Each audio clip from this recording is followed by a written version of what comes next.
está falando? Quem está falando? Deus amou o mundo lá. João 3,16. Quem está falando no texto? João. Então não foi nem Jesus que falou isso, foi João. É João que está dizendo esse versículo. Está vendo? É ele que está falando. Então, mas João, ele não tem a mesma, por mais que ele foi um apóstolo de Jesus, ele não está na mesma categoria de profeta. É isso que a gente tem que entender. No sentido de inspirado, vamos assim dizer. Quando eles estavam escrevendo ali, eles não tinham a menor ideia que o que eles escreveu ia durar 2000 anos. Ele estava escrevendo ali como um registro histórico para a sua geração. Deus sabia, mas ele não. Estava inspirado. Entendeu? Ali é um nível, inspiração existe níveis, né? Aquilo ali é um nível de inspiração. E João foi revelado. Não, revelado, a única pessoa que recebeu a revelação foi Moisés, porque Deus falou. Quando falou assim diz o Senhor, aí é inspiração. Ele está sendo inspirado a falar. Entendeu? Agora, Moisés ele não foi inspirado. As palavras de Deus foram reveladas. Deus falava com ele face a face. A inspiração vem de dentro, ele brota ali de dentro. Do Ruach, que é o Espírito de Deus. Vai inspirar aquela pessoa. Entendeu? Eles entravam até em estado de êxtase espiritual, assim, mas não transe. Diz no sentido de perder a consciência. Entendeu? Não nesse sentido. Mas eles entravam num certo êxtase espiritual, vamos assim dizer, pelo nível. Entendeu? Tanto é que existia nas escolas dos profetas uma preparação para quem ia ser profeta. Tinha a escola dos profetas. Nessa escola existia um certo nível de preparação. Só que ninguém sabia quem ia ser escolhido. Quem escolhe o profeta é Deus. Mas nessa escola todo mundo se estudava, se preparava em jejuns, preparava o seu corpo, a sua vida espiritual. Se Deus escolhesse alguém dali, eles já estavam numa preparação para ser profeta, entendeu? O que não foi o caso de Daniel. Daniel ele não era um profeta. Daniel ele era um sacerdote. E quando ele foi levado para a Babilônia, Deus quis usar ele como profeta. E o que aconteceu com Daniel? Quando Deus usava ele em visões, em revelação, ele adoecia. Porque ele não era profeta. Ele foi chamado para ser sacerdote. Ele não suportava? Ele não suportava, ficava dias doente, de cama. Pelo nível das visões que ele tinha, porque ele não tinha a preparação que os profetas tinham. Você está vendo? Mas as escrituras falam dessa escola dos profetas, foi alguém que foi levantado para profeta? Foi Samuel, a escola de Elias. Elias fazia parte da escola. Eliseu. Não fala Elias de Tisbi. Essa escola de profetas já existia há muito tempo. Não foi Eliseu que inaugurou a escola. Eliseu se tornou o presidente. Como Elias foi, ele ficou no lugar. Entendeu? Ele se reunia. E como ele era o profeta da geração, Eliseu era o profeta da geração, então ele tinha incumbência de discipular os novos profetas. E quem foi escolhido para ser o sucessor? Geazi. Só que Geazi errou, vacilou, pisou na bola. Aí ele perdeu a chance.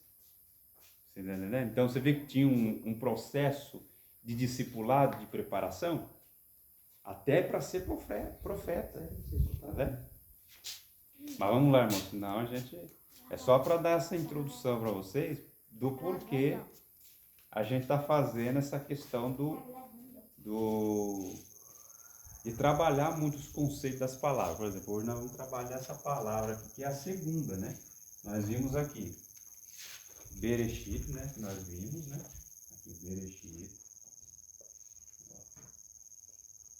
Eu não vou escrever da esquerda para a direita, porque nós está escrevendo transliterado já. Aqui é transliterado, não é traduzido. Se eu fosse traduzir, eu escreveria aqui, ó, em um princípio, traduzir. Entendeu? É como se pronuncia, então. Aqui pega o inglês e pronuncia. É a pronúncia em inglês. A pronúncia do inglês. Isso. Entendeu? Aí aqui, Bará. Agora nós vamos trabalhar o quê? Essa palavra aqui. Entendeu?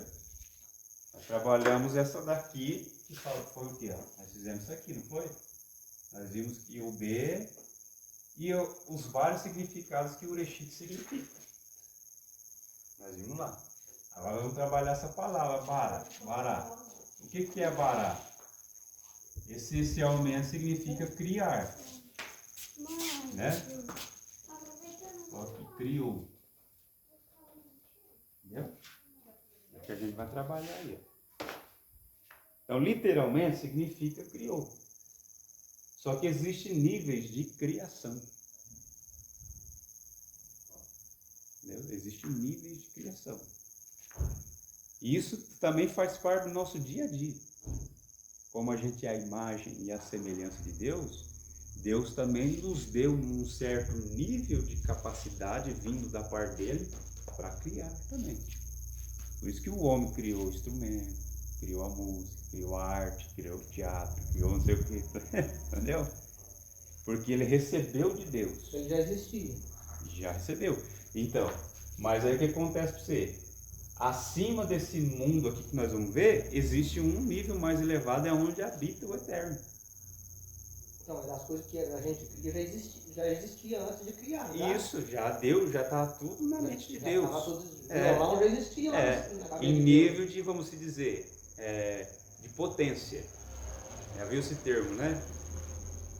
De potência, vamos dizer. Uma semente, ela tem uma potência de ser, dentro dela tem uma genética ali que ela tem a capacidade de se tornar uma grande árvore, com uma certa quantidade de galho, quantos frutos ela vai dar na existência dela.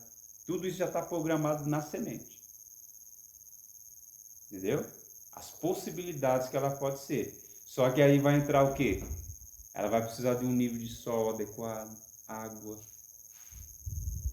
de coisas externas a ela que vai prover que ela desenvolva isso. É a mesma coisa que nós estamos fazendo aqui. Para nós desenvolver, o que você tem que fazer? Vir na sua casa, vai vir aqui aprender. Você está fazendo o quê? Você está fazendo com que essa árvore, né, se desenvolva e alcance aquilo que está lá no mundo da criação. Existe uma pessoa lá, existe aqui tanto bem quanto mal. Você pode, aqui tem um nininho que é compositor, mas aqui também tinha um nininho médico. Só que você trouxe a essência para a terra do nininho músico. Tem mundo das possibilidades, irmão, é aqui. Aí você trouxe para baixo. Você fez uma escolha aqui e aquela essência desceu. E se você quiser mudar? Dá para mudar ela. Pode mudar. Entendeu? Pode mudar. Só que existe um padrão sempre prioritário, que é o quê? Independente do que você vai trazer, que seja de bem ou de mal, no sentido de bem, se você for trazer algo de bom, tem que estar atrelado ao quê? Aos mandamentos de Deus, senão... A prioridade, também, né? o propósito, não, no sentido de propósito. O propósito sempre tem que estar envolvido com o quê? Com os mandamentos de Deus. Porque se você, eu quero fazer uma mudança, só que essa mudança vai te prejudicar em sentido do seu serviço a Deus. Essa mudança não é boa. Então, significa que essa mudança não faz parte do propósito de Deus na sua vida. Porque se ela está prejudicando sua vida espiritual, se ela está prejudicando seu serviço a Deus, sua busca a Deus, significa que essa mudança não é de Deus. Mas você cria aquela mudança, Você cria. mesmo que não seja. Mesmo que não seja. Mesmo que não seja. Mas ela não é uma coisa que está dentro dos propósitos. Como se a árvore não desse fruto, né? Exatamente. Vai dar fruto, mas ruim. Entendeu? E aí quando a gente chegar na questão do Adam, a gente vai ver a importância que nós temos como todos nós somos chamados de Adam. Todos nós somos Adão. Por isso que vai dizer aquela frase, vale mais uma alma do que o mundo inteiro, porque cada ser humano na Terra é um Adão. Você está entendendo? É um representante da humanidade. Então, quando uma alma é salva, é como se o mundo inteiro estivesse sendo salvo. Porque quando um homem pecou, o mundo inteiro não foi amaldiçoado. Então, quando um homem é salvo, quando um homem decide se voltar para Deus, é como se o mundo inteiro estivesse voltando para Deus. Ah, tá. Você está entendendo? Do mesmo jeito que é do lado ruim, do lado bom. Do lado bom também. É a balança. Já vai dizer aqui, ó. Então, criou, portanto, é um verbo, né? Isso aí eu vi com o Neninho, nós entrou um pouquinho nesse assunto aqui. Então, a tradução literal dos 2 primeiros versículos seriam assim, por exemplo, no início, criou Deus, no início, ali no princípio, criou Deus os céus e a terra, ou alguns vão dizer, outra tradução vai dizer criando. Aí a gente vai ver, não tem problema. Que é o mesmo verbo, né? Criou, mas a gente cria uma concepção de que criou tudo de uma vez. E tem gente que concorda com isso. E tem gente que concorda com criando, né? Que vai fazer muito sentido também. Os céus e a terra. Quando a terra era confusa e vazio. Você está vendo? Aí é onde que eles vão fundamentar a questão da confusão, do caos, por exemplo. Criou ou criando, porque tinha confusão. Deus não cria tudo perfeito? Então a gente vai fazer perguntas. Trevas na superfície do abismo e o sopro de Deus pairando sobre a superfície das águas. Então Deus disse, haja luz e houve luz. Está vendo? Todos esses conceitos nós vamos trabalhar. O que era essa luz? O que eram essas trevas? Né? Então, no princípio, criou. A palavra hebraica, então, traduzida como bará aqui que nós vimos, é criou. Essa palavra aparece 50 vezes nas Escrituras. E sempre tem a ver com a ação, uma ação de produzir ou fazer algo que antes não existia. É o que a gente ouve sempre falar, alguns pregadores por aí, né? Trazer à existência aquilo que não existe, né? No sentido nosso, propriamente dito, estaria certo.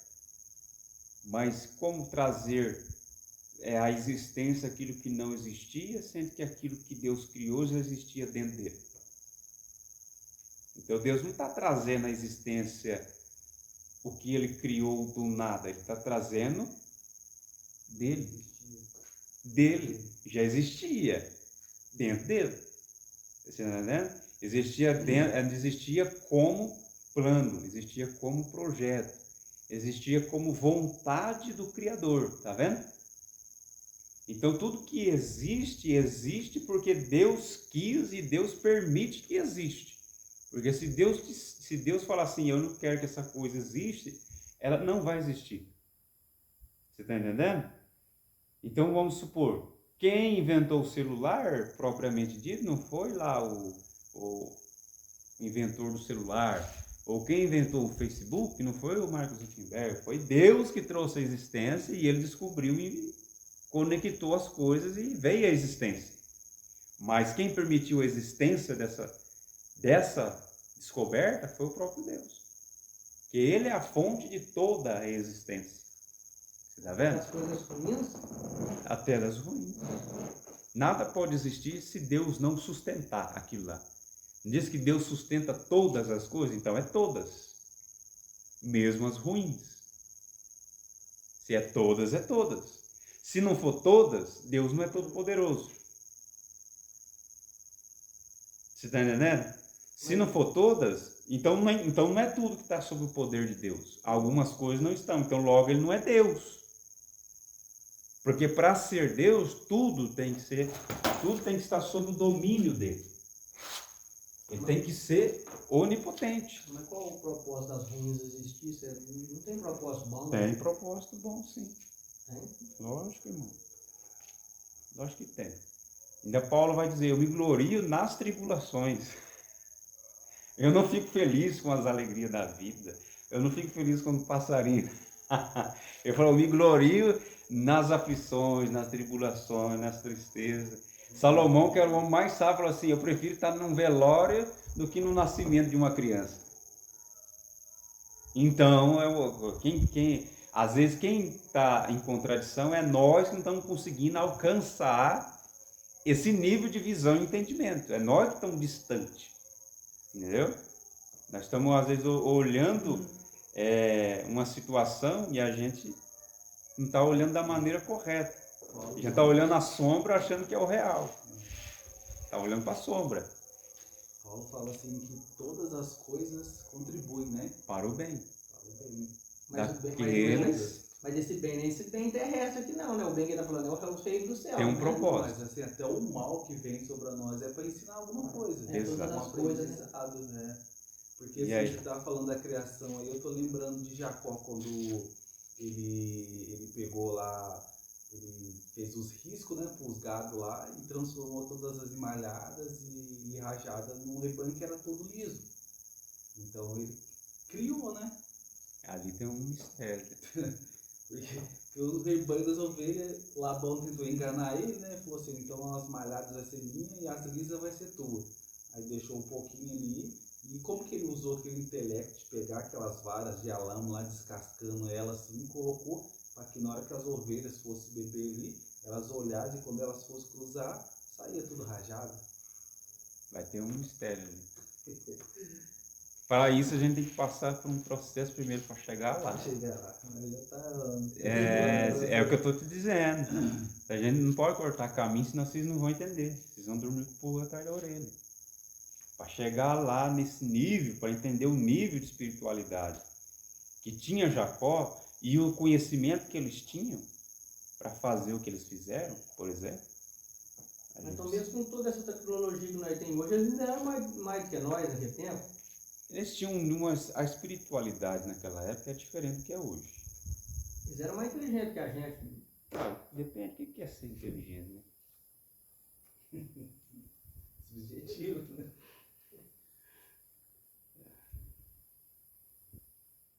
É isso. Então é trazer à existência aquilo que não existia.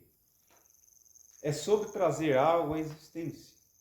Então tudo que pode existir nós já vimos, só pode existir porque Deus criou primeiramente. O homem ele tem a capacidade de criar, mas com base com aquilo que Deus já deu os elementos para ele. Né? O Deus já colocou todos os elementos ali e ele vai simplesmente ajuntar aquilo ali como se fosse formar uma palavra ou uma frase. Ele vai pegar uma letra aqui, uma letra ali e formar uma frase, né? Que é a palavra que a gente falou lá, de abacadabra, né? É uma palavra até hebraica, que é crio enquanto falo. É o significado da palavra abracadabra. Entendeu? É criando enquanto falo. Então é o poder da palavra. Quando a gente fala, a gente cria. Por isso que vai dizer que a vida e a morte está no poder da língua. E quando a gente fala, a gente está criando. E a gente vai entender por que nós criamos enquanto falamos. Não é? Ele vai dizer aqui, ó, a expressão criar do nada é uma forma de expressar esse conceito, né? É uma forma, vamos assim dizer, que nós mais próximo conseguimos explicar esse bará, né?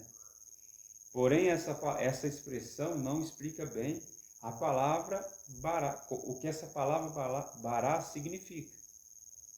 Visto que Deus não criou coisas do nada, pois antes de existirem como criação, olha só, existiu como um projeto na mente de Deus. Portanto, as coisas visíveis são o resultado de coisas invisíveis. Então, para uma coisa existir no mundo visível, ela tem que ter existido primeiro no mundo invisível. Então, aqui é simplesmente uma consequência de uma ação. Entendeu? Começa lá e se materializa aqui. Entendeu? Até nossas palavras também, as nossas ações, ela primeiro ela é invisível, depois que ela se torna visível. Como é que naquela época lá foi gerado um avião sem estrutura, tecnologia nem nada? Porque houve primeiro a criação na mente. Na mente da pessoa. Criou na mente primeiro, então, como um projeto. A física quântica, então, realmente é real, então? Sim. Porque eles falam muito da questão de co-criar as coisas. Sim, é real. Com somente a força do pensamento. Existe, porque eles vão dizer assim que tudo é energia, e tudo é energia mesmo. Aí, sobre o que você está falando, vai entrar na minha parte. O guitarrista, quando ele está fazendo um solo, que ele está improvisando, você vê que ele mexe a boca e está cantando junto, às vezes já faz careta.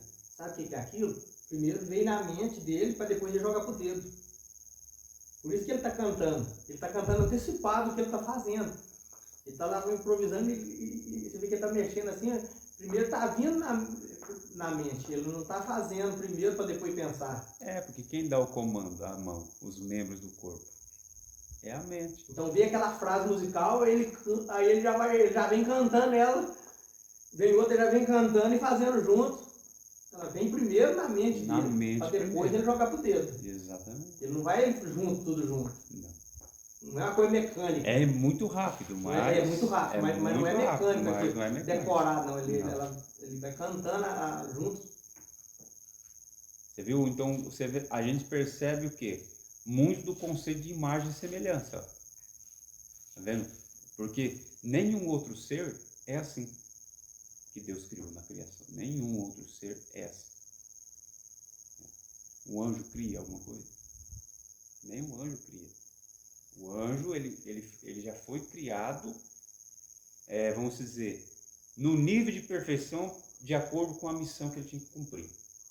Porque anjos têm níveis de perfeição, ou níveis espirituais. Mas não significa que ele não é perfeito. Ele é perfeito no nível que ele está, desde que ele cumpra a sua missão, seu propósito. Então ele é perfeito. Entendeu? Tem aqueles que são mais elevados pela proximidade com a santidade de Deus. Eles estão mais próximos da santidade. Aqueles que estão mais próximos do mundo, eles já têm um nível de santidade menor. Entendeu? Mais próximo do mundo? Mais próximo da terra. Que aí são um nível de anjos que são chamados de Ishim. Ishim porque o homem se chama Ishi, e eles são Ishim. Eles se parecem com os homens. São esses anjos que vão dizer lá em Hebreus, que muitas pessoas foram visitadas por anjos e não sabiam que era anjos, era um Ishim, que se parece com a gente, pode estar andando aí e você não vê.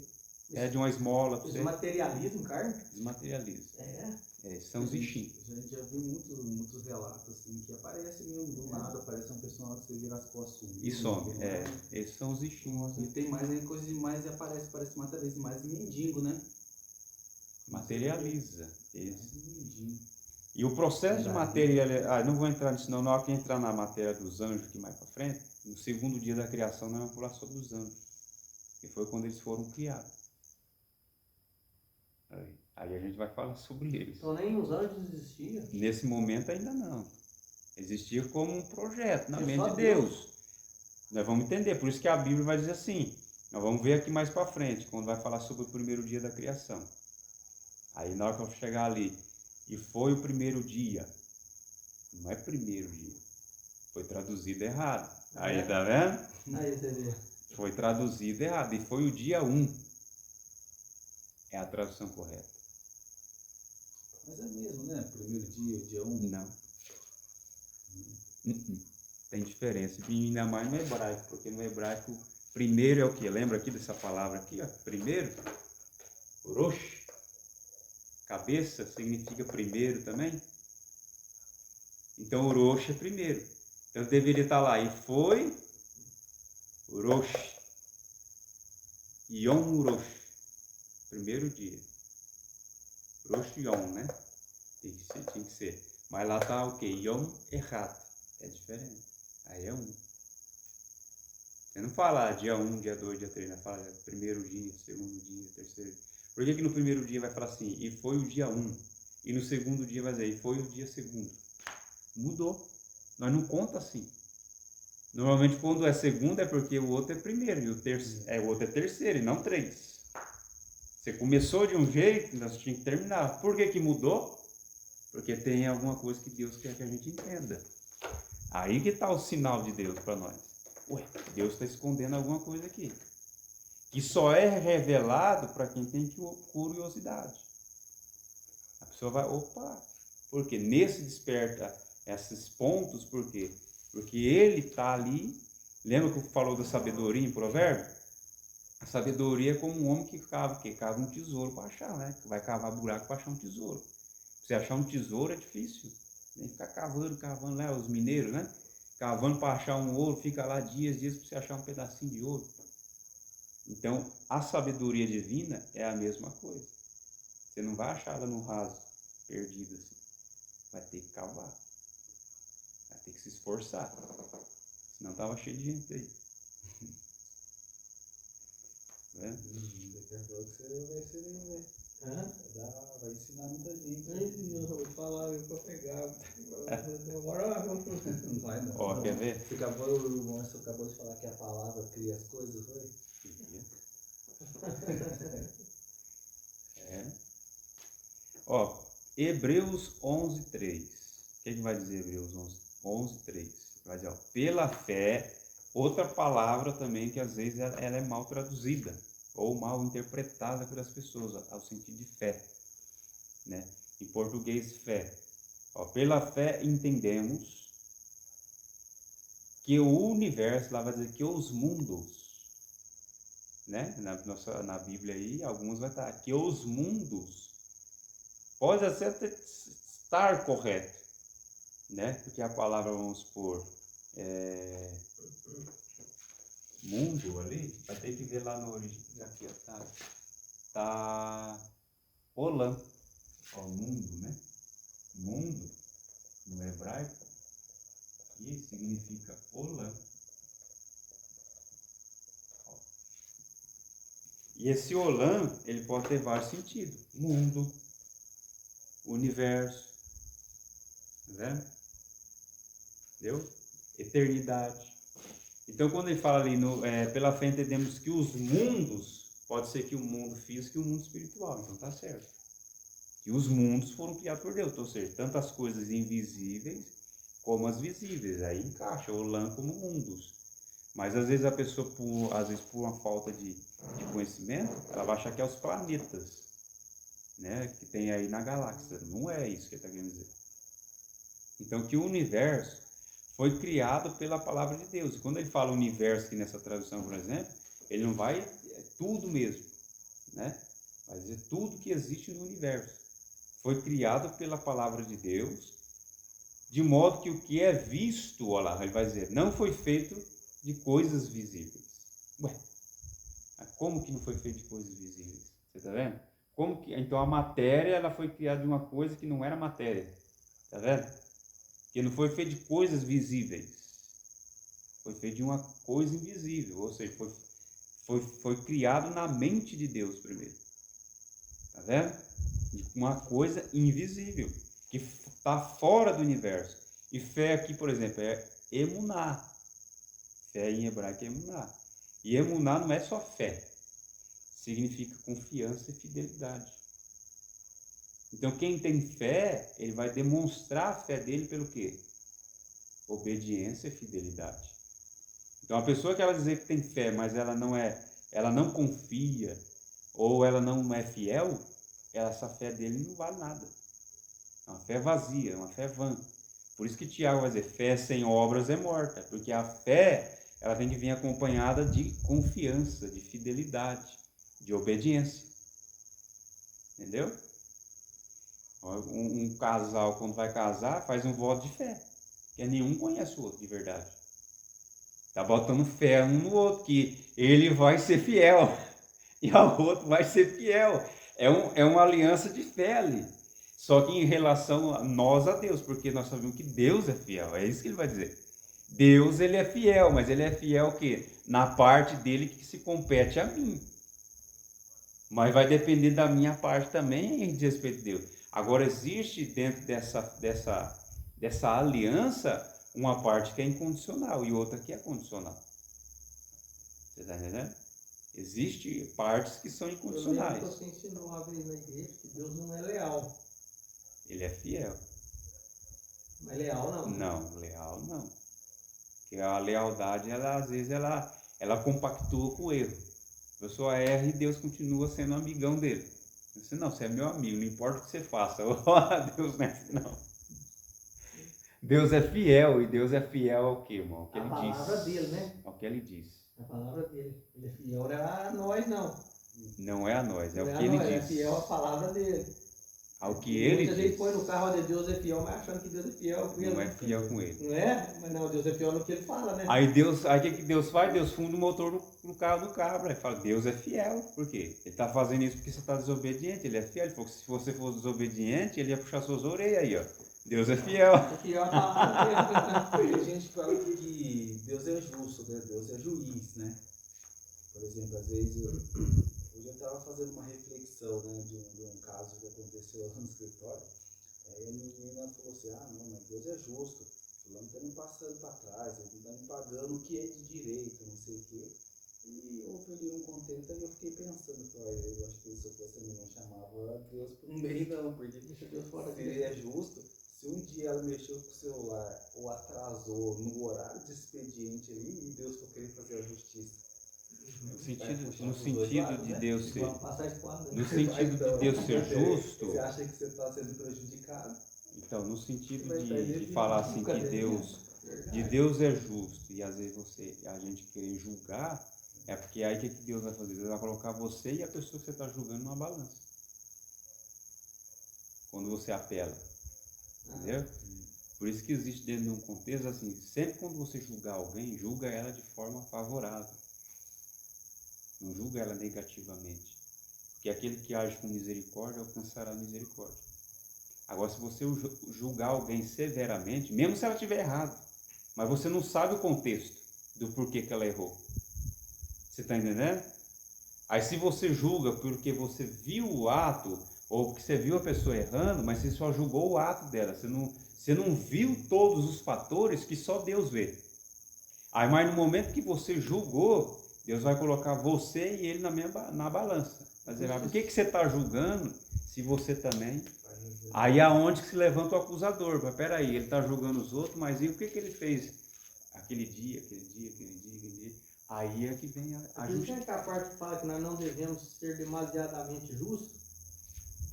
Nesse sentido, às vezes, a pessoa, do Pra ter orgulho, né? misericórdia com a De ser pessoa. misericordioso. Pra ter misericórdia. Que ela não julgueis para que não seja Não seja julgado. Até Jesus ensinou isso. É mentira que foi julgado. Você vai ser pesado na balança. No momento que você julga alguém, você também é julgado. Na mesma hora. Você está ali julgando, aí os anjos estão julgando você lá. E parece ser uma coisa hoje em dia, parece que natural do ser humano julgar, né?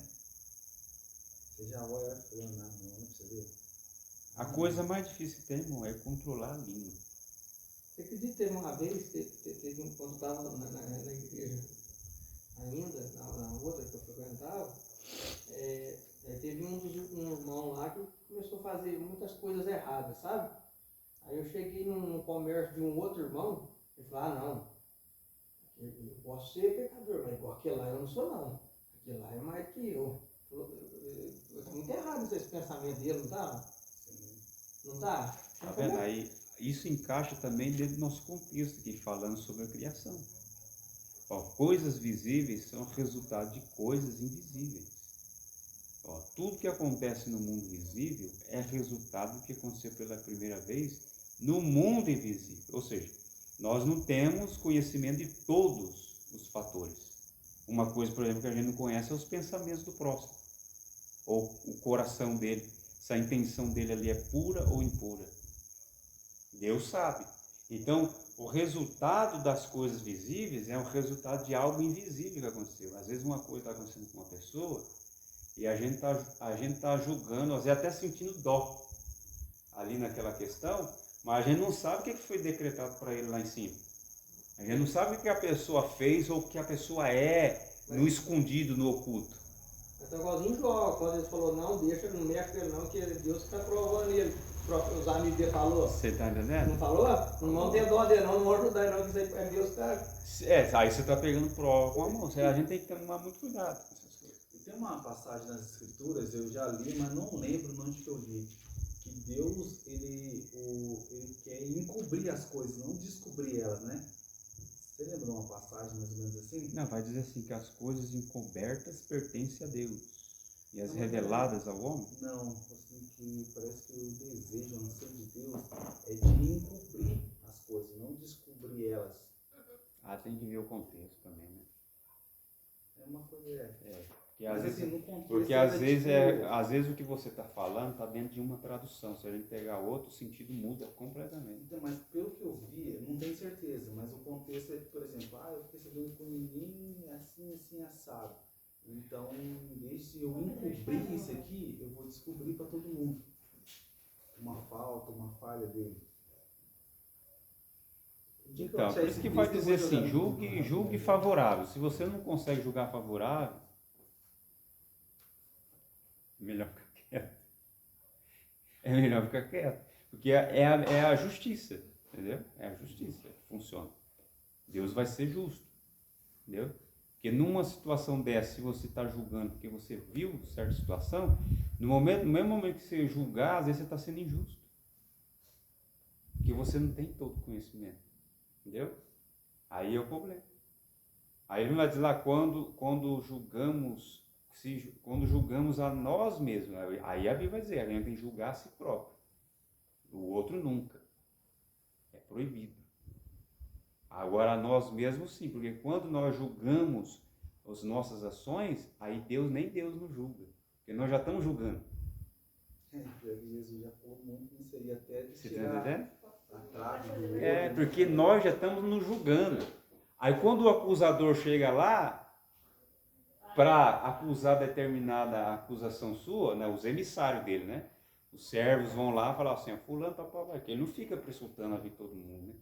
É os pequenininhos que ficam. Na hora que esse aí chegar lá e falar, já era. Como assim? Ele já se arrependeu lá, meu amigo. Ele já se julgou a si próprio lá já embaixo. Deus já recebeu. Aí tem uma frase que diz assim, que o arrependimento chega primeiro diante do trono de Deus do que a culpa. Nossa. Quando você se arrepende, o arrependimento é mais rápido que a velocidade do anjo. O anjo vai chegar lá para contar o erro. Chegou e falou assim, volta para trás, meu amigo, já se arrependeu. Chegou primeiro do que o anjo. Sai fora, volta para trás. O anjo fofoqueiro? Eu volto. O fofoqueiro não. É incrível isso, não, né? é incrível. É incrível. Assim, é uma coisa difícil de você lutar contra a carne, porque hoje em dia as crianças já olham pra gente julgando. Parece que é uma coisa que já está enraizada. A gente tem que mudar a cultura, não tem como a gente mudar o mundo. A gente tem que tentar mudar a nossa casa. Você vê como é que as coisas, você falou da língua, né? Por isso que vai dizer assim, da preciosidade de o homem mudar a si próprio. Tentar trazer um ambiente de santidade, às vezes, para sua casa, por exemplo. Porque quando a gente faz isso, é como se a gente estivesse fazendo pelo mundo. Esse é o sentido espiritual. Parece que não, mas como eles vão dizer assim, o efeito borboleta, quando uma borboleta bate as asas lá no Japão, dá um tsunami do outro lado do mundo. É uma conexão espiritual, ou seja, tudo que acontece aqui é conectado com o mundo espiritual. Então, quando um homem se arrepende, é esse o contexto. É como se o mundo inteiro estivesse sendo salvo. Porque é o poder que existe na vida de um só homem. Por isso que um dos maiores mandamentos que existe é a vida. É o valor à vida. Por isso que o homem não pode tirar nem a própria vida, ele não tem direito nem à própria vida dele. Ele tem. Está vendo a preciosidade que é a vida de um só homem, de um só ser humano? Que aí existe aquela frase, que se fosse para ele vir, para que só um homem se arrependesse, já valia a pena. Você está entendendo? Já valia a pena, porque um homem só é como se fosse o mundo inteiro. Que Abraão, ele intercedeu por uma cidade pecaminosa. Ele não julgou a cidade. Por isso que a gente estava falando de julgar, a gente nunca pode falar, mas Campo do Meio não presta, Campo do Meio não sei o quê. Não pode falar isso. Nós estamos decretando coisas ruins. E você faz parte da cidade. Então você também faz parte daquilo que você está julgando. Entendeu? É a mesma coisa que eu ia falar, esse país é corrupto. Ué, mas você mora nele. Governo, tá tudo... Você faz parte. Você está dizendo que você também é. Então quando eu mudo, é como se eu também já estivesse contribuindo para uma mudança. Você está entendendo? Por isso que não pode julgar. Olha a importância do julgamento. Estamos criando enquanto falamos. Está vendo? É o poder da palavra. Nós não podemos fazer isso. É muito sério. Nós fazemos parte daquele contexto. Nós estamos contribuindo para aquilo. Então, quando eu falo assim, por exemplo, esses políticos são corruptos, nem que seja verdade, você não pode falar. Você não deveria falar, mesmo se isso fosse a realidade, pelas estatísticas e tudo mais. Mas o que eu estou fazendo para diminuir a corrupção? Vamos supor. Porque qual é a diferença de uma pessoa que rouba 1 milhão e o que rouba R$1? Que não devolve o troco no mercado. Você é corrupto do mesmo jeito. Você está entendendo? Então, à medida que eu julgar eles e eu não devolvi um troco que a mulher deu errado, isso vai pesar na minha balança lá diante de Deus. Tem acha que foi preparação de Deus, né? Não, teria que falar que é Deus que abençoou. A pessoa vai falar. O Deus preparou, não. Caducou lá, ó, caducou minha dívida. Caducou, fica esperto. Caducou na terra. Mas você vai ter uma cobrança espiritual. Você vai ter uma cobrança espiritual. Isso você vai ter que pagar. Nem que Deus alivie o seu pagamento, mas você vai pagar, vai. Paga, irmão. E às vezes é melhor pagar aqui, porque se não pagar aqui, paga de outro jeito. Paga lá, na hora que for julgado. Lembra que aquele cara, o credor, chamou o cara? Aquilo lá, é isso que Jesus está querendo dizer. Né? Esse é o conceito. Eu não queria entrar nisso aqui agora. Né? Mas nós não falamos lá que o inferno foi criado antes? O céu, o céu não.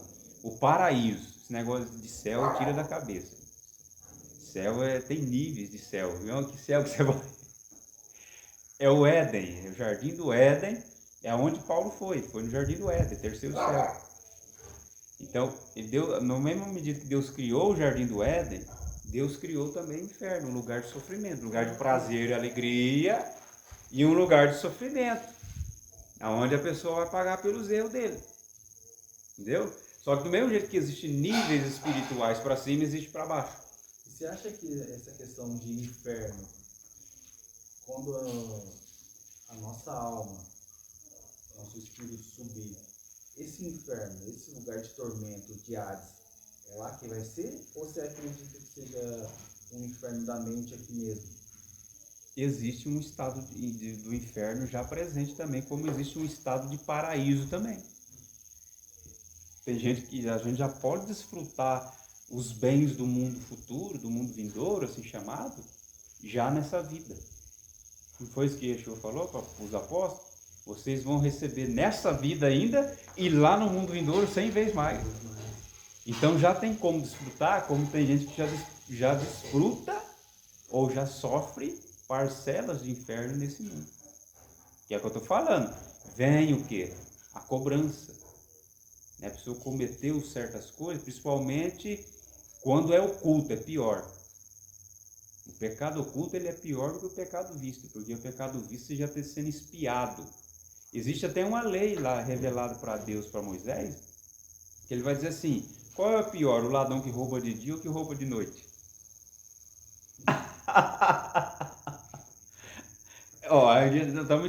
Nós não sabemos do contexto, está escrito na Bíblia.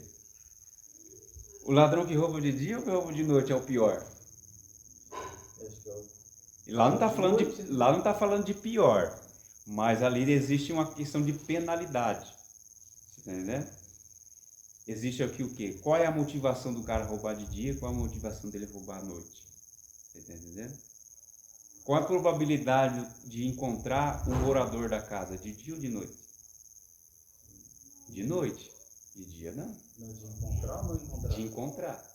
De encontrar? O morador da casa. De dia? De noite. De noite vai estar dormindo. Ele vai encontrar um morador na casa. De dia o morador não está na casa. Então qual é a intenção dele? Eu não quero ferir ninguém. Eu só quero roubar um móvel, roubar alguma coisa e ir embora. Eu só quero roubar um objeto. O de noite, ele já sabe que tem gente em casa. Então ele já vai até com a intenção, às vezes, de tirar a vida de alguém. Se reagir, eu mato. Então a intenção de um é mais perversa do que a do outro. E qual é a probabilidade de um ser pego? O que rouba de dia ou de noite? Ele tem que estar com a intenção melhor. O que tiver de dia, ele tem mais probabilidade de ser pego. Então, a penalidade dele é menor do que o que rouba de noite. Você está vendo? Olha a mente de Deus, irmão. Olha o que Deus revelou para ele. Você entendeu? Então, eu falo, você não pode julgar as coisas. É isso que Deus está dizendo. Você nunca pode julgar as coisas do mesmo jeito. Ah, o cara roubou. Roubou, tem que morrer. Não, não é assim, irmão. Às vezes o cara roubou a galinha porque ele estava com fome. Você está entendendo? Você está entendendo o conceito? Quem é o mal? É aquele que fala. Porque como assim? Nem todo contexto é igual. Você está entendendo? Nem todo contexto é igual. Está vendo? Aí Deus, ele revela isso na Bíblia. Você tem que julgar cada caso, o seu contexto. Tem testemunha? Tem, não tem? É outra situação. Então tudo isso é contado. Entendendo? Só que no mundo espiritual, em todo lugar tem testemunha, entendeu? Se não houver uma testemunha no mundo presente, e ali não conseguir julgar aquela pessoa porque não tinha testemunha, ele vai ser julgado por onde? Porque o pecado dele não foi pago. Ele roubou, mas ele não foi pego. Mas Deus viu. Então ele vai ser julgado na onde? Lá em cima. Entendeu? Olha a balança de Deus. Tudo, irmão, é justiça. Tem que ser.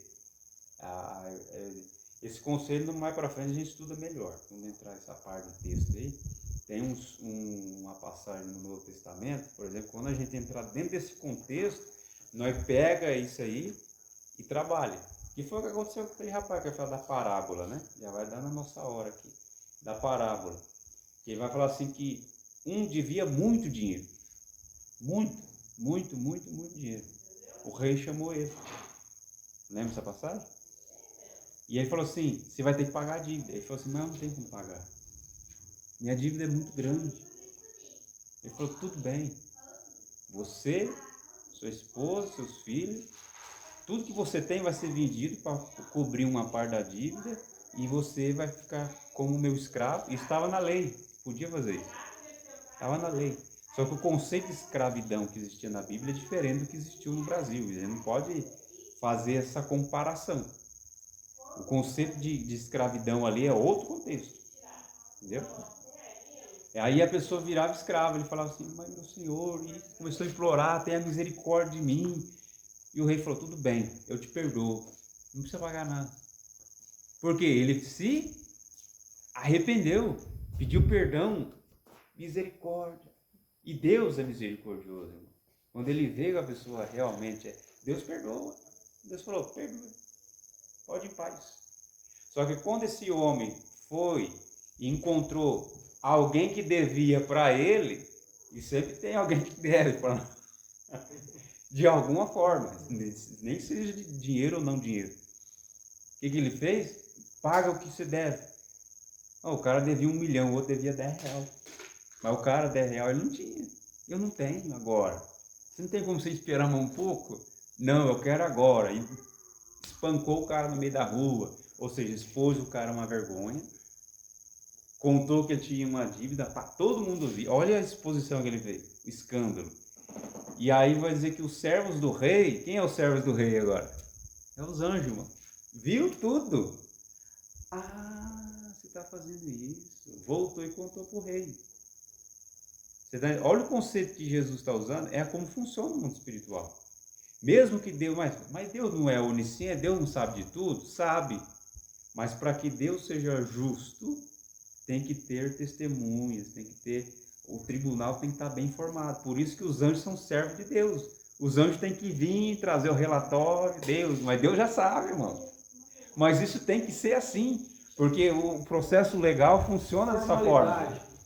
O processo legal funciona assim, não importa se você sabe ou não. Tem que mostrar para o acusador, tem que mostrar para o advogado, eu vi, eu estava lá. Tem que mostrar. E o mundo espiritual é a mesma coisa. Entendeu? Para que Deus seja justo quando julga alguém. Esse é o Deus justo e santo, bendito seja Ele. Aí Deus é louvado pela sua justiça. Você está entendendo? O que acontece? Levou, falou, olha assim, olha, o senhor acabou de perdoar ele, mas o que ele fez ali agora? E esses servos aqui eram o quê? Era demônio? Era anjo. Mas nem sempre o anjo é anjo. Nem sempre o anjo é seu amigo. Ele é seu amigo quando você é fiel a Deus. Quando não é, o que acontece? Quem é que estava com a espada na garganta do falso profeta? Quem é que apareceu para Josué lá, com a espada na mão? Foi um anjo, irmão. Se colocou como inimigo, como adversário. Deus mesmo falou. O anjo que andava com o povo no deserto, Deus falou assim, se vocês errar contra o anjo, porque a minha palavra está com ele, o anjo vai se tornar inimigo de vocês. Ele está ali para te guardar vocês, guiar vocês pelo caminho, proteger vocês. Mas se vocês pisar na bola, ele se torna o vosso inimigo. E aí aí que eu estava falando para você aquele dia. Aí a pessoa acha que é o outro, mas nem é o outro. O conceito que nós temos de bem e de mal está abaixo daquele. Só existe nessa esfera aqui. O próprio bem faz o mal. Tá, porque ele está fazendo o quê? Justiça. Ele está fazendo justiça, na verdade. Não é o mal, ele está fazendo justiça. É. Por justo, o policial é bom. Mas por pecador, o policial não presta, é ruim. É o Satanás policial. Não, ele está cumprindo a função dele. Você pisou na bola e te prendeu, filho. Não, ele está fazendo justiça, na verdade. Não é o mal. Né? Você está entendendo? Então o conceito ali para nós é esse. Só que foi distorcido ao longo da história. A gente não consegue captar.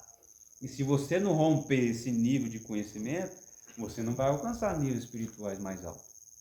Você está preso ali, ó. Você está no raso. Você está com a água no tornozelo. Lembra do profeta? Você está com a água no tornozelo. Você não quer ir mais a fundo. Não, aqui tá bom. Só molhando o pé. Entendeu? Então esse é o conceito. Aí ele vai dizer aqui, ó lá, que eu falei para vocês, ó lá. Gênesis 1:5, ó. E Deus chamou a luz dia, e a escuridão ele chamou noite. E foi noite e manhã, dia 1. Não falou o primeiro dia, falou dia 1. Por quê? Aí vai dar lá, em errado. No sentido de que nesse dia, ele vai dizer aqui, ó. Por que dia 1? Por que foi tarde e manhã e não o primeiro dia? Aí vai dizer, os nossos sábios vão dizer que o primeiro dia foi o dia em que a unidade, quando Deus era um e só Ele. Não tinha mais ninguém. Por isso que é dia 1, dia errado, porque só existia Deus e mais ninguém. E nesse dia 1, Deus chama a luz, dia. Você está vendo? Deus não vai dizer assim que Deus deu o nome à luz de dia. Deus chamou a luz ao dia. Está vendo? Olha o conceito. Olha lá. E Deus chamou a luz dia e a escuridão ele chamou noite. Ele chamou. Sabe quando você chama? Era tudo treva, tudo escuridão. A luz estava nas trevas. Deus só fez separação. E viu Deus que a luz era boa e fez separação entre a luz e as trevas. Juntos, a escuridão e a luz? A luz estava dentro da escuridão. Mas é só Deus, né? Não tem Deus. Porque você pôs a luz, a escuridão vai embora. Você está entendendo? Mas que luz é essa, nós vamos ver. Que luz era essa? Porque na verdade a escuridão não existe, é a ausência de luz. Depende. O frio e o calor. É a ausência do calor. Materialmente, sim. Né? Tá vendo? E aí quando ele vai dizer assim, chamou a luz, dia. Algumas traduções vai de dia, né? Então, mas chamou a luz ele dia. Tá chamando ela pra vir. Ele falou, luz, você é muito boa, sai das trevas e vem pro dia.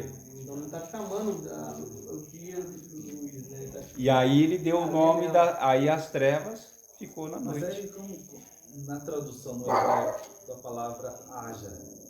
Porque quando você fala boa noite para alguém, você está falando boas trevas. É? Ué. É verdade, noite, né? Boas trevas, né? Boas trevas. E nem sempre trevas é ruim. Nem sempre trevas é ruim, porque biblicamente o dia começa à noite. Então não é difícil entender o conceito de que a luz estava na noite. Biblicamente o dia começa às 6 no pôr do sol. O dia começa no pôr do sol. É, às 6 da tarde. Então a luz está na escuridão. O dia começa aqui, né? O dia começa às 6 da tarde. O sábado é na sexta às 6 horas. Pela Bíblia é. Pela Bíblia. Eles começam a guardar. Os judeus, pelos Shabbat, essas coisas assim. Não é pelos judeus, é pela Bíblia, irmão. É pela Bíblia. Não é coisa de religião, é Bíblia. Não, assim, eu quis dizer porque como os judeus eles fazem os negócios mesmo certinho. Não, mas aí você vai entender o porquê. Nós vamos chegar nessa parte, quando chegar no 5º dia, nós vamos estudar sobre isso. Por que que é assim? O dia e a noite, aí você vê como é que Deus Porque isso, eles seguem isso, é. por O dia e quê? a noite. Porque está conectado com o mundo espiritual. E está conectado com o serviço do templo. Entendeu? O dia da viração é à tarde. E à tarde. Por que é esse dia da viração? Está escrito nas escrituras que no caso lá quando Deus visitava Adão, era na viração do dia. Viração do dia. São os turnos, entendeu? Os anjos É adoram. metade do dia, tipo É. meio-dia? Por exemplo, os anjos adoram a Deus à noite. Mas que noite? Agora? Na escuridão? É o serviço deles. Então não tem nada a ver esse conceito de 3 horas da manhã, igual o pessoal fala que é mais fácil a oração, o mundo espiritual está mais próximo. Na verdade, à noite, eu falei para ele, é mais apropriado o estudo do que a oração. Entendeu? Os grandes sábios, principalmente o povo judeu, eles gostam mais de noite passar a noite estudando do que orando. Que é onde vem as revelações. Entendeu? E de dia é oração. Por isso que eles oram 3 vezes ao dia. E no monte, fala por de noite é bom orar? Do monte? No monte. Não tem. A questão de você orar no monte é uma coisa só. Isolamento. Não, mas à noite, no mato. Perigoso. Dependendo ainda mais aonde vai. Que é lugar onde os espíritos gostam de ficar. Nós oramos muito já no monte. Eu também já.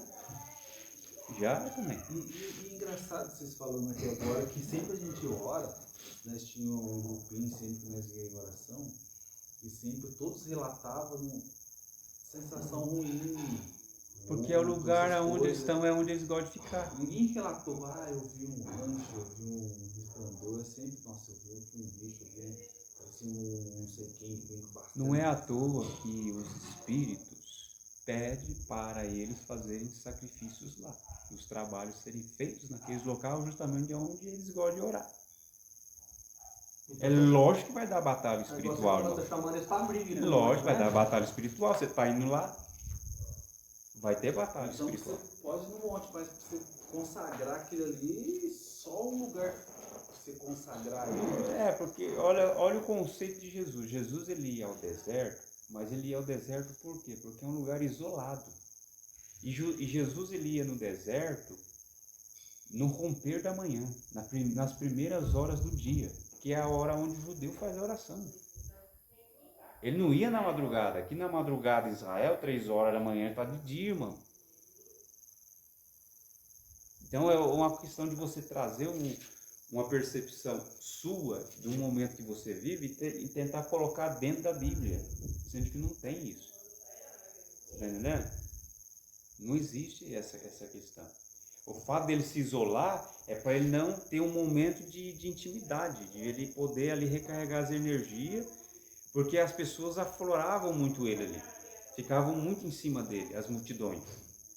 Era nesse sentido. E do dia ele não tinha tempo para orar, porque a multidão, onde que ele ia, a multidão. Então, era mais por necessidade, pelo contexto. Mas e nós?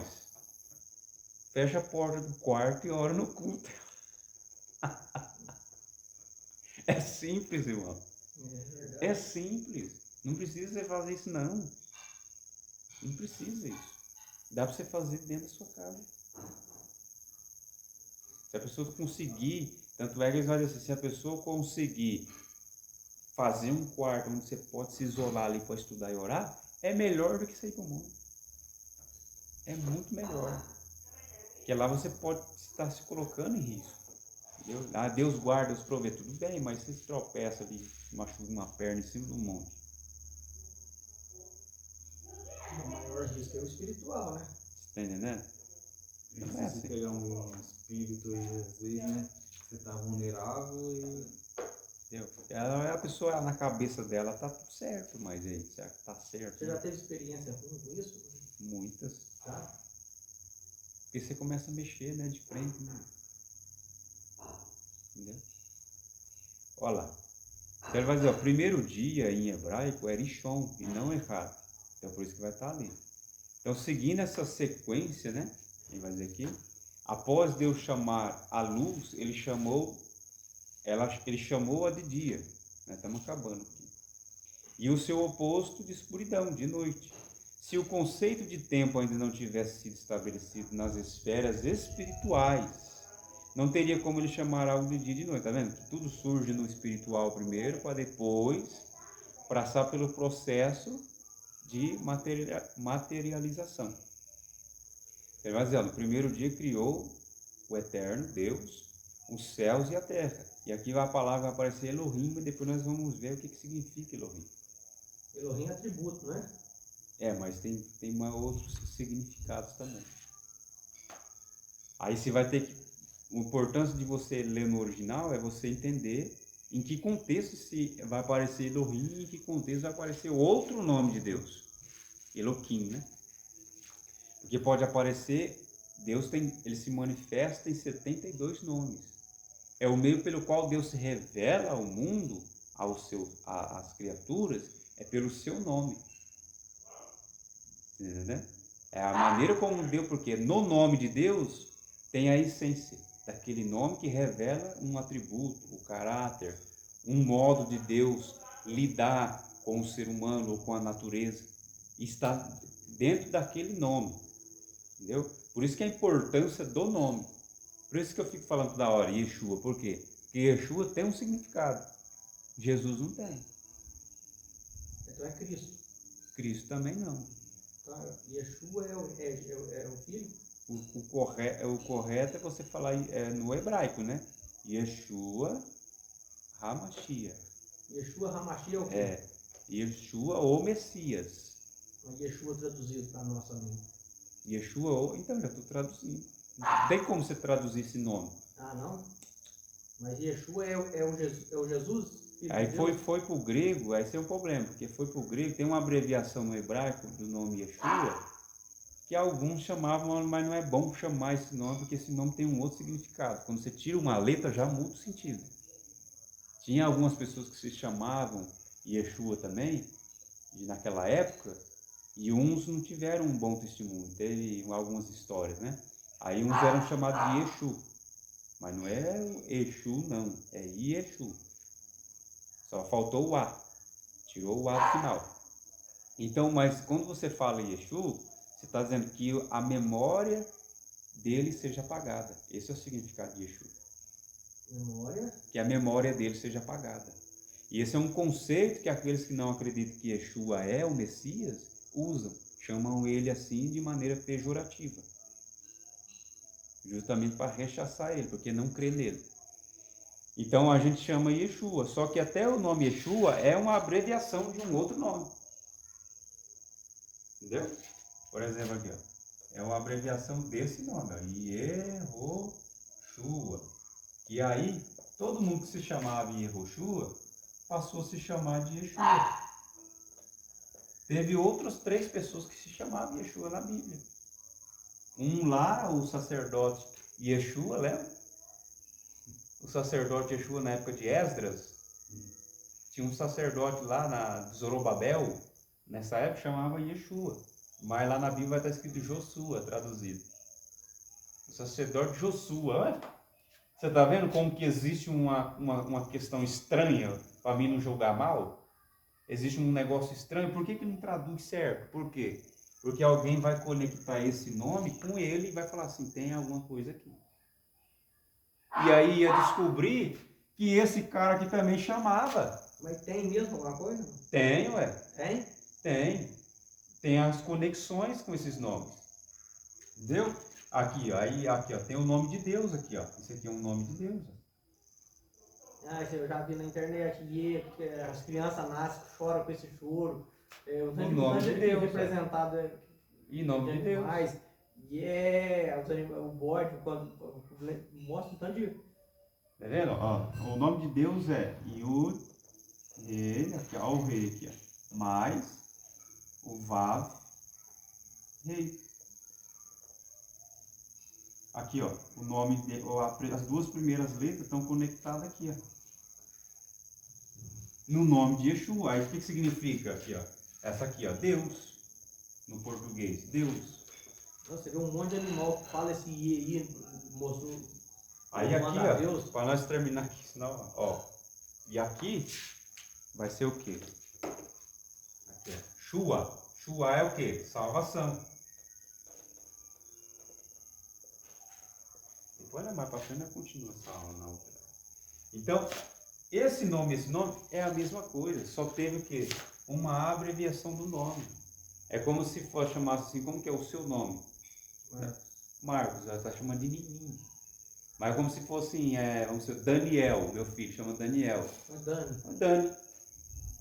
Yeshua é o Dani de Yeshua. Então o que significa? Deus salva. Então, ou seja, nesse nome tem uma essência. Qual é a essência desse nome? A missão dele no mundo. Por isso que ele se chamaria, o anjo falou, o nome dele será Yeshua. Por quê? Porque ele, ou seja, ele, Deus, o Pai, ó, ele, o Pai, salvará por meio dele a humanidade dos seus pecados. Deus salvará, não ele salvará. Deus salvará por meio dele, porque na essência do nome dele tem o que? A missão dele. Conseguiu compreender? A importância quando a gente fala do então, nome. Não é errado falar Jesus, Salvador? Então, mas é porque o nome Jesus em si, o que significa Jesus? Não, Yeshua Salvador, então. Yeshua Salvador. Não Porque necessariamente. não é Deus que é Salvador? Sim, mas o conceito, até falar assim, por exemplo, a gente fala assim, o conceito de salvação.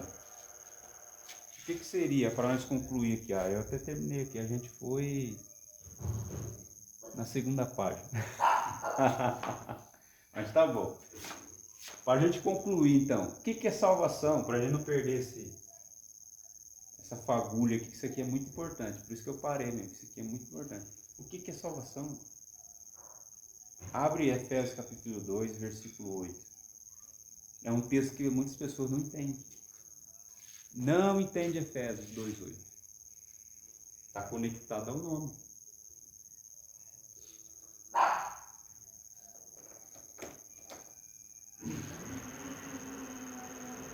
Aí a gente conclui, irmão, não tem pressa. Nós não podemos perder esses insights de Deus que vem, a gente não pode perder. Tem que abraçar. Entendeu? Aí quando vem, tá vendo? Quando desce. Opa! Tem coisa que você não sabia e vem. Opa! Acontece. Quem ensina aprende mais que quem quando eu estou que é dando o aula, aluno. acontece isso comigo. Mas eu não sabia que era desse jeito, eu estou ensinando. Veio agora. O professor ele aprende mais do que o aluno. Efésios 2:8. O professor é um eterno aprendiz.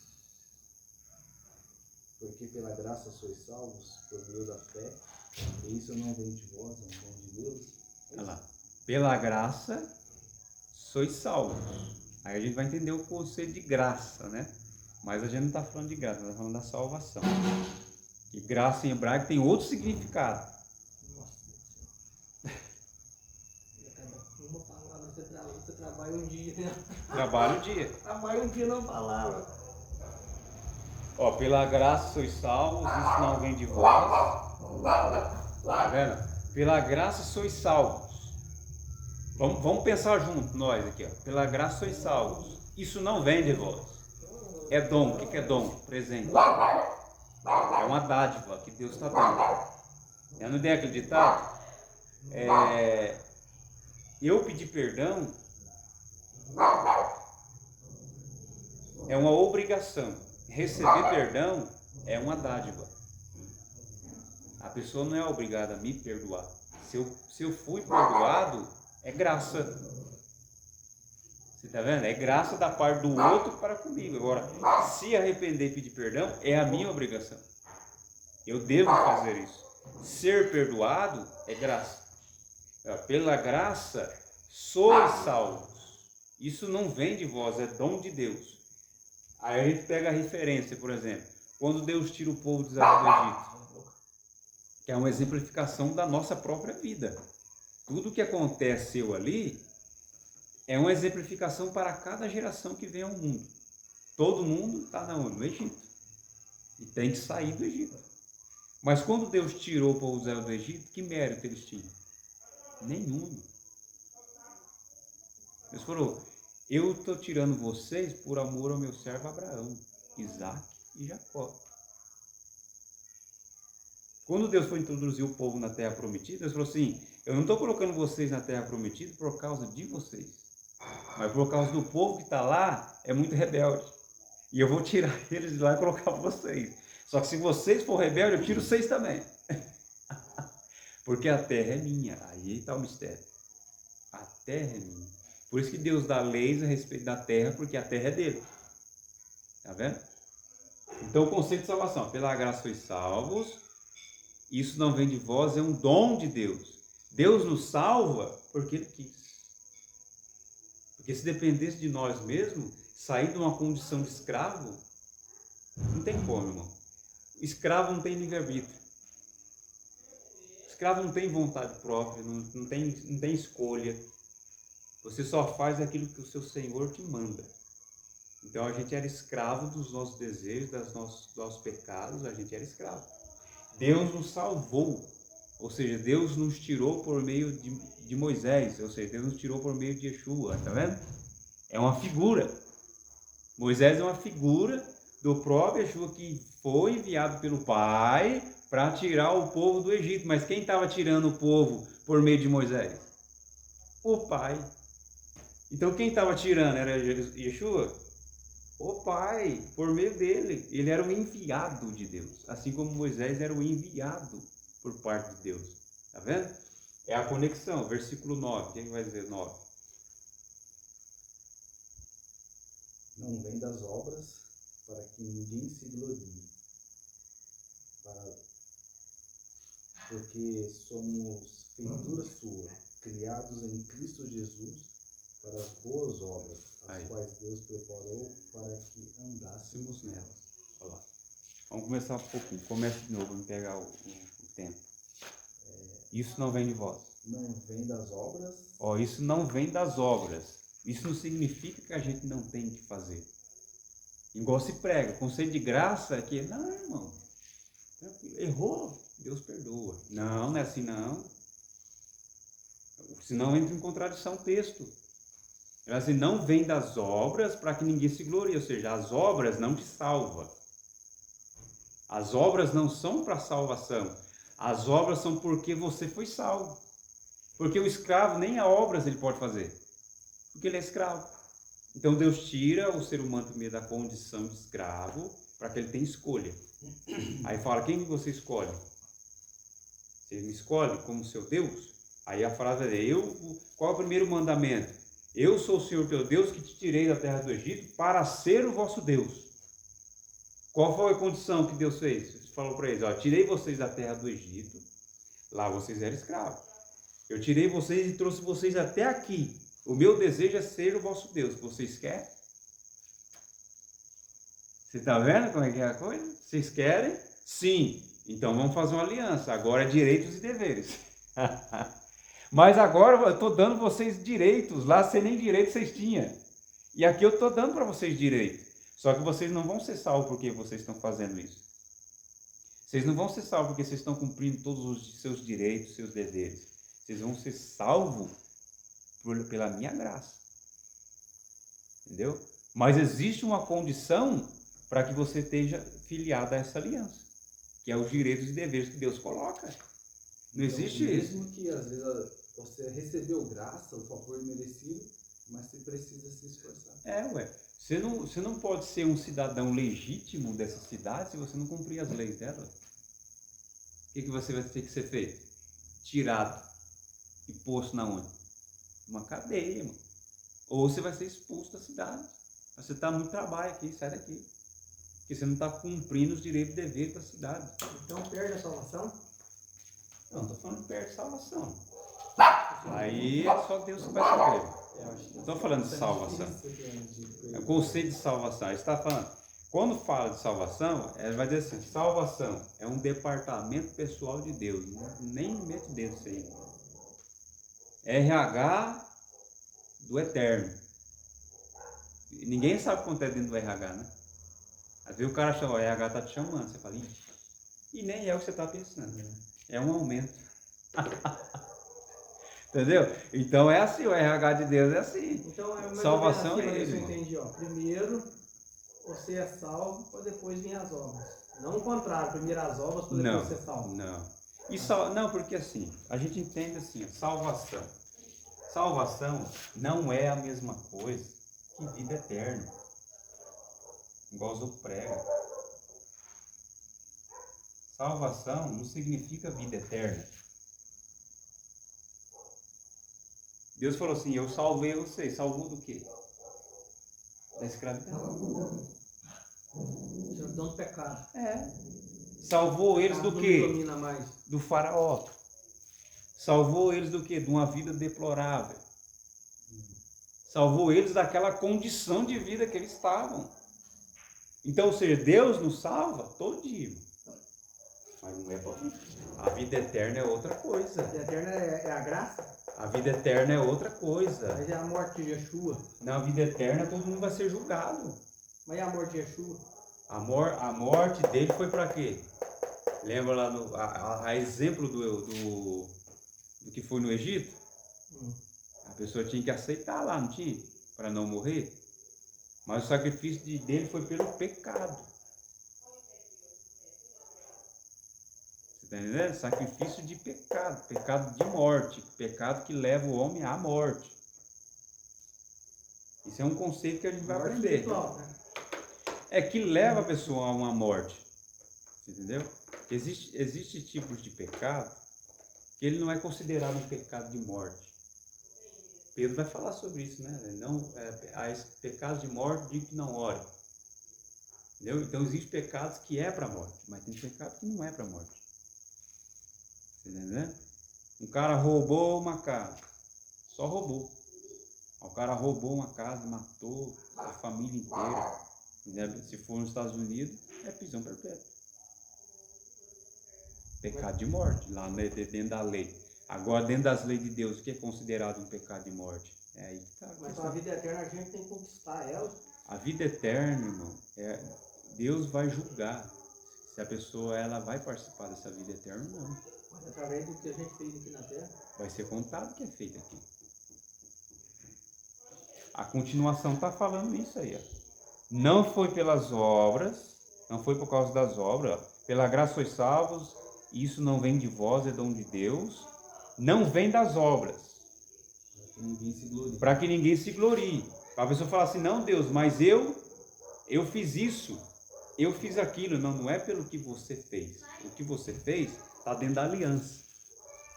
Você falou que quando eu fosse seu Deus, você ia fazer isso. Não falou? Não estava na aliança? Os direitos e deveres na Constituição? Você falou que ia fazer. Você me aceitou como seu Deus.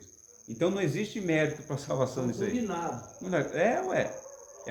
Os direitos e deveres do reino. Você faz parte do reino de Deus agora, não é? Então, as leis do reino de Deus, qual que é as leis do reino de Deus? Essa que você tem que fazer. Então, não vem das obras para que ninguém se glorie. Ou seja, a lei do reino já manda você amar o próximo. Por que você vai falar, Deus, eu quero ser salvo, porque eu amei o próximo? Não, mas está na lei. Quando você aceitou fazer parte do reino, está escrito lá, amarás o teu próximo a ti mesmo. Por que você está querendo se gloriar? Não está fazendo nada demais. Nada demais. Você está cumprindo o pacto. Vai cumprir o pacto. Tá vendo como é que faz sentido? Não vem das obras. Você só está fazendo essas obras porque Deus te tirou da condição de escravo. Que méritos você tem? Você só pode fazer essas obras porque Deus já te libertou. Porque você nem escolha para fazer alguma coisa, você tinha. Então isso é a salvação? Deus já te salvou. Já fez um grande passo de salvação. Depois que vier a vida eterna é outra coisa. Aí é outra coisa. Se você vai reinar com ele lá, aí é outra história. É outro assunto. Então ele salvou nós do pecado da vida, daquele pano sujo, rasgado, trapo de imundícia. Te salva todo dia. Ó, não vem das obras para que ninguém se glorie. E aí a gente conclui. Porque somos feitura sua, criados em Cristo Jesus, para as boas obras. Olha lá, o novo nascimento. Está falando do novo nascimento. somos feitura sua, criados em Cristo Jesus, uma nova criação, tá vendo? Um novo nascimento. Nós nascemos de novo através dele, para imitar as mesmas obras dele, para as boas obras. Aqui fala, as quais Deus preparou para que andássemos nela. Então, qual essas obras que Deus preparou de antemão?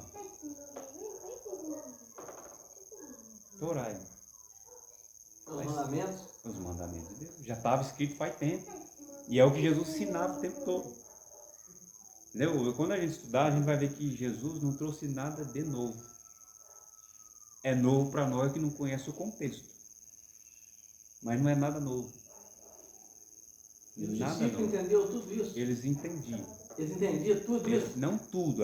Quando entra na questão de parábola, é um nível de ensino maior, mais elevado. Então não é todo mundo que conseguia entender as parábolas, mesmo que usasse elementos que eles conheciam do dia a dia. Só que aí eu vou falar para você, existem níveis de entendimento. Eu estou ensinando aqui, mas a Mariana está entendendo de um jeito, a Claudiana entende de outro, você entende de outro e ele entende de outro. Jesus falou lá tem 4 tipos de terra. A semente ela é lançada, mas cada um vai entender de um jeito. Na sua maneira de aprender, de acordo com a sua capacidade mental, de acordo com o seu nível espiritual, é tudo Mas isso. quem que é aquele corvo que pega a semente lá na terra que cai? Aquilo lá é o servo de Deus. A pessoa não quis a semente, irmão, e foi lá e pegou, falou, você não merece. Simples, irmão. Ele é um servo de Deus do bem ou do mal? Para o bem. Para o bem, né? Para o bem. Ah, mas... Para o bem, irmão. Para o bem. A pessoa rejeitou. Falou assim, Deus enviará no mundo o espírito do erro. Quem está mandando o espírito do erro? O próprio Deus, velho. Ele não é a fonte de toda existência, irmão? Por quê? Porque eles não receberam o amor da verdade para serem salvos. Rejeitou o amor da verdade, então por isso agora estão sendo enganados pelo espírito do erro. Mas quem mandou o espírito do erro? Então Deus não é todo amor. Não, irmão. O Deus não mandou um espírito mau? Um espírito mau. Foi Deus que colocou, ainda vai dizer. No profeta Micaías, ele falou assim, ó, eu vi um espírito de mentira saindo do trono de Deus e descendo sobre a boca de vocês aí, ó. Vocês estão profetizando tudo mentira. Ele fala assim, a quem eu enviarei para colocar um espírito de confusão, né? Na boca dos falsos profetas. Os profetas Mas aí. mentira E não veio é... da onde? Mas o diabo não é pai da mentira ou isso aí não existe? Não, depende do conceito de mentira, né, irmão? Ele mente por mentiroso, porque ele não pode contra a verdade. Ele tá com a cabeça aí no mato. Mente por mentiroso. Ele mente por mentiroso. Não, porque se ele for o pai da mentira, Deus tá trabalhando com o parente do diabo. Então, Não, mas depende da questão do que é mentira, né? digo que é diabo também, né? Porque eu acho que é muito relativo, porque lá em Apocalipse vão ficar de fora os cães, os feiticeiros e todos os mentirosos, né? Não me pratica a mentira. Que pratica mentira. Só que existe uma maneira de eu mentir, por exemplo. Um exemplo, assim. Ou fala assim, mentir, nossa, eu tô cheiroso. Aí eu chego perto de você não tá cheiroso não, mas pra te agradar, eu falo, nossa, você tá cheiroso sim. Tá vendo? Uma forma de mentir também é distorcer a realidade. Quando a gente quer contar uma história que a Mas gente isso não é errado? aconteceu com a gente, mas a gente conta diferente do que aconteceu. A gente às vezes dá uma aumentada, alguma coisa, uns detalhes. A gente não é fiel aos detalhes. Então, mas, Tá mentindo. mas teve um na Bíblia que enquanto ele mentia, Deus estava do lado dele. O dia que ele contou a verdade, Deus entregou ele para os inimigos. Quem? Sansão. Enquanto ele estava contando mentira para Dalila, Deus Não, estava ele- ali com ele. O dia que ele contou a verdade, o Filisteu foi lá e catou ele, cegou ele. Aí, tá vendo aí, ó? A mentira também foi pro bem dele, não foi? Foi pro bem dele. Não, então, mas aí nesse caso Sansão mentiu, na verdade, né? Não, ele contava mentira mesmo, ué. Porque ele Ele mandava ela fazer outra coisa. Então, mas é mentira, não é? Então, eu, tipo, não, vou contar mentira pra ele aqui, pra ele não achar ruim comigo aqui, pra mim tá penando. Aí, irmão, pode pausar. Não,